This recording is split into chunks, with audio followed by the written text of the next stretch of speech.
Welcome to my channel How To Knot, and in this video I'll be showing you how to tie a double fisherman's knot. This is a great knot for uses in climbing, camping, and fishing. Start by wrapping the one working end around twice on the opposite rope.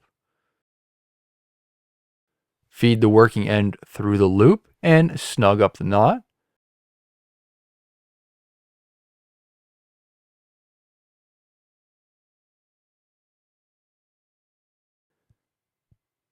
Now do the same for the other working end.